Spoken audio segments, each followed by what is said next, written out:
วัสดิ์นั้นใจจะขาดอยู่แล้ว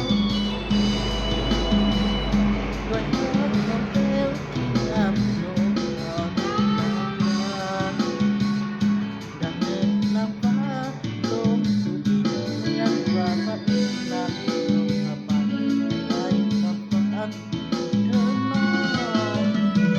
หัวใจไอ้ยืนแม้มีทางถอนออกได้ไอ้จะขอบไว้ให้งานห่วงดอกขอบคอจะอยู่ขอบฟ้าแต่ที่ใดเธอจากไกลไกล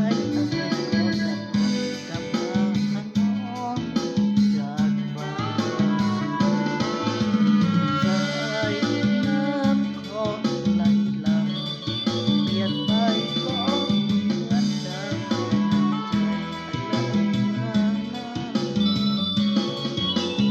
ขอให้น้องเจ้าจงสงสารอย่าไว้อายเลยผ่านแดนสวรรค์แห่งนี้ไปไกลเพียงกันสวรรค์นั้นใกล้กันอยู่ขอบฟ้าแต่อายจากมาจะมาคู่อย่างดวงใจต่อให้ดินน้ำมาที่กันเหวฟ้าตันกันรอไว้นักรองสักได้เสมอ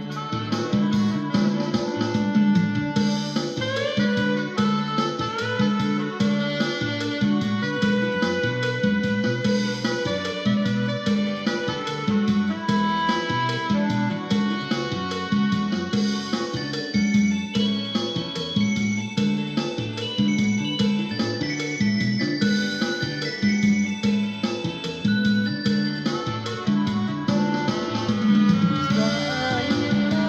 ำอกลุ่นหลังเปลี่ยนไปก็เหมือนดัง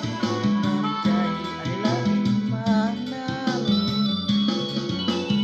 ขอให้น้องเจ้าจงสงสารอย่าไว้อายเลยผ่านแดนสวรรค์แห่งนี้ไปไกลเพียงจันทร์สวรรค์นั้นใกล้กันอยู่